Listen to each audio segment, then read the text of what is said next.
Do you keep seeing Darkflight Cannoneer make top 4 and you don't know how to play it?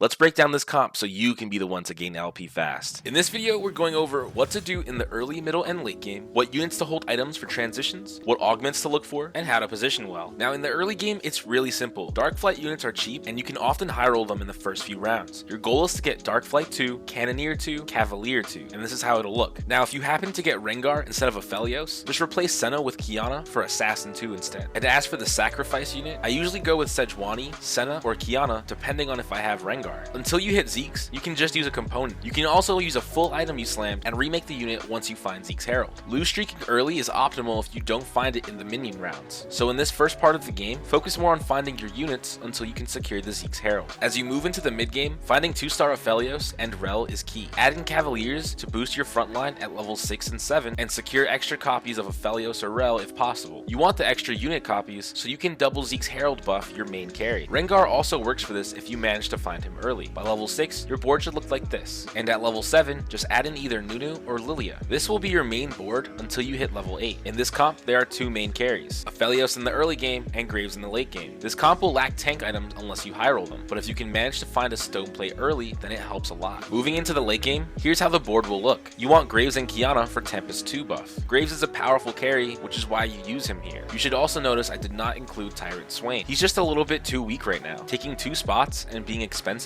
you want as many Zeke's Herald on the board as possible, so you need to make room for it. You want to roll down at level 8 for Graves and Hecarim 2-star, and at level 9, you can add an extra Rengar or Aphelios for more Zeke's Herald buffs. If you're good on attack speed, then Bard or Soraka are also really strong. Now let's talk about carry items. You'll want to put them on Aphelios or another Cannoneer, and then slam them to Graves once you find him. Putting items on Aphelios is best, as you'll want extra copies in the mid game anyway. Then when you find Graves, remake the item holder into Graves and keep the extra Aphelios or Rengar copy. For items, Last Whisper is a must. Graves hits the front line at all times pretty much, and so you need to be able to shred tanks. You combo that with Hodge or BT for healing, and then Titan's Resolve for defensiveness. You won't need Ginsu's Rage Blade since Graves will have double Zeke's buffs. You can slam any extra carry items on Aphelios or Rengar. For tank items, Stone Plate is best in slot. Since the rest of your team is on the back row with aura buffs, solo tanking is the main defense here. You can pair that with Sunfire, Warmog's D-Claw, or Bramble. Keep in mind, DPS items are way more important in this comp, so only pick one early tank item, then come back to it in the late game. For this reason, Stoneplate is always the best option when possible. For tank item holders, you want it to be Sejuani into Lilia or Nunu, then into Hecarim in the late game. Now let's talk about the sacrifice item. You clearly want it to be Zeke's Herald, and the sooner the better. The entire comp revolves around this item. There's a couple of ways to almost guarantee a Zeke's in the opening stage. Either take a sword or a belt on the opening carousel and hope you hit the other half in minion rounds. You can also grab a sword or belt on carousel 2-5 and hope you hit on Krugs. The last option is to greed by holding the opening carousel item until 2-5 stage carousel to almost guarantee you get both components. Loose streaking in the first few rounds of the game helps here to get priority on carousel, and in my opinion, if you're finding natural Darkflight units, it's 100% worth greeding to make sure you hit the item. Now let's go over augments. Double Trouble is huge in this comp. If you can land this augment, then you're golden. Since you can already play multiple Aphelios or Rengar copies, more Zeke's Herald buffs plus the augment buff is just really useful. Both Ricochet and Hotshot both provide excellent synergy in this comp, as you'll be playing for Cannoneer 4. Better Together is a broken augment in this comp. You want to slam your aura item, and because of this, you can also slam lockets to also provide defensive boosts. Devastating Charge is really good when you have multiple Cavaliers, and since this is your main front line, it's very useful here. Celestial Blessing is the best healing augment, especially for this comp. I don't recommend removing BT or Hodge when you have it, because it'll just provide more healing, and it's definitely worth having both options. Thrill of the Hunt is pretty strong in the early game, but it falls off in the late game, and you definitely can't lose your healing item with it. Second Wind is half decent, but to be honest, you only take this if you're desperate for healing and you don't have any other options. Scoped Weapons is a pretty good augment here. It's better on other comps, but in this comp, Rengar and the other Cannoneers don't mind the attack speed boost and the range. Now for Cybernetics, implants are super strong here. You get a lot of damage boost and health from it, so take it if you find it. Cybernetic Shell also provides great value. It's not as good as implants, but if you find it, it's definitely worth taking. Now for Darkflight or Cannoneer, Hearts, Crests, and Crowns, they both provide the same value and it's really strong. It allows you to use less units to hit the same breakpoints, which means you can get more Zeke's Herald buffs by adding in more Darkflight units. Weak Spot is an excellent choice, especially because it's a silver augment. It provides anti-heal and armor shred. You should still build Last Whisper, but it's a great option to take. Stand United provides good damage as you'll be splashing in multiple traits. It's a bit weaker than the other options on this choice list, but it's still good. Electro Charge isn't worth it here. You don't build enough tank items to make the damage defense worth it. Now we're moving on to positioning, and this part is really simple. There's three main things you want to look for: lining up for optimal Zeke's buffs, making sure Rengar and Kiana jump to enemy backline, and getting in good Hecarim ultimates. Let's look at this example of positioning against skilled Xayah. Here, Hecarim is positioned so that he will turn to Jace, and when he ults, it should reach the enemy Xayah. Rengar and Kiana are also on the same side as the enemy backline, so they'll jump to them immediately. Now, if you notice the Zeke's buffs, you'll see Graves is double buffed. At level 9, you can add another Darkflight unit and either double buff the Rengar or the Aphelios, depending on who's holding the extra items. The key here is to position against the strongest enemies who you'll be fighting up next. Narrow it down to the comps you think you might have trouble going against. If you want to climb fast, then you have to sub to my channel for more meta updates and comp guides like this one. Until next time, I'm Swagadelic.